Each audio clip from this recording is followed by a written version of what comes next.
പട്ടാമ്പിയിൽ നിന്നും കൂറ്റനാട്ടേക്കുള്ള റൂട്ടിൽ ഒരിക്കലെങ്കിലും നിങ്ങൾ ഈ നിർമ്മിതി കണ്ടിട്ടുണ്ടാവും. ഭൂതങ്ങൾ പണികഴിപ്പിച്ചു എന്ന ഐതിഹ്യമുള്ള കട്ടിൽമാടം എന്ന പുരാവസ്തു സ്മാരകമാണിത്. ഈ സ്മാരകത്തെക്കുറിച്ചാണ് നമ്മുടെ ഇന്നത്തെ വീഡിയോ. നമ്മുടെ പുതിയ വീഡിയോയിലോട്ട് എല്ലാ കൂട്ടുകാർക്കും ഒരിക്കൽ കൂടി സ്വാഗതം.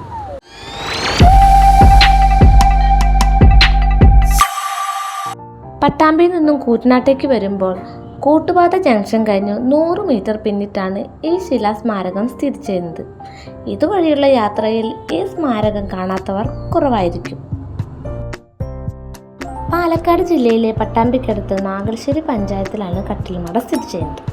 9-ാം നൂറ്റാണ്ടിൻ്റെ അവസാനത്തിലും 10-ാം നൂറ്റാണ്ട് ഒടുക്കത്തിലും നിർമ്മിക്കപ്പെട്ട ജൈന ക്ഷേത്രത്തിൻ്റെ നിർമ്മാണ രീതിയിലുള്ളതും പുരാതന ദ്രാവിഡ നിർമ്മാണ കലയോട് സാമ്യം പുലർത്തുന്നതുമായ ഒരു ക്ഷേത്രമാണിത്.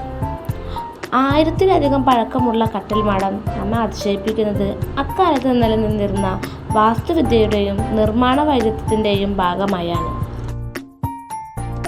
കട്ടിൽമാടം എന്ന പേര് ബുദ്ധമത സംസ്കാരവുമായി ബന്ധപ്പെട്ട് കിടക്കുന്നു.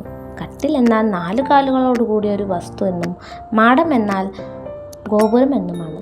നിരവധി കല്ലുകൾ കോർത്തിണക്കിക്കൊണ്ട് നിർമ്മിച്ച ഈ വിദ്യയിൽ ദ്രാവിഡ ശൈലിയിലുള്ള ഒട്ടനേകം കൊത്തുപണികൾ കാണാം.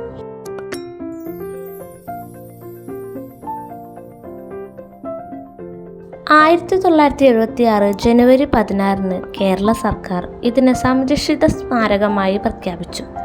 പട്ടാമ്പിയിലെ പ്രശസ്തമായ തളി ക്ഷേത്രത്തിൻ്റെ നിർമ്മാണ കലയുമായി വളരെയധികം സാമ്യം ഇതിനുണ്ട്. ആ ക്ഷേത്രത്തിൻ്റെ ഗോപുര ആവശ്യത്തിനായി നിർമ്മിച്ചതായിരിക്കണമെന്നും അഭിപ്രായങ്ങളുണ്ട്. കട്ടിൽമാടത്തെക്കുറിച്ച് പണ്ട് കാലത്ത് നിലനിന്നിരുന്ന മിത്തുകളിൽ ഒന്നാണ് ഭൂതങ്ങൾ നിർമ്മിച്ചതാണ് എന്നുള്ളത്.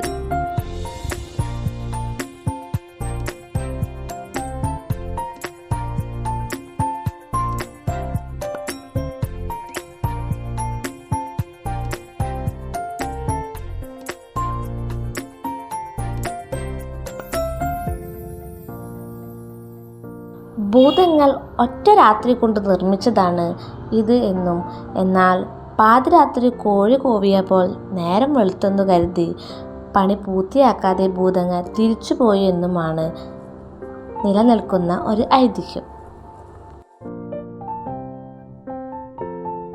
കട്ടിൽമാടത്തിൻ്റെ വിശേഷങ്ങളും കാഴ്ചകളും എല്ലാവർക്കും ഇഷ്ടപ്പെട്ടു എന്ന് വിശ്വസിക്കുന്നു. ഈ അറിവുകൾ മറ്റുള്ളവരുമായി പങ്കുവയ്ക്കുമല്ലോ. നന്ദി.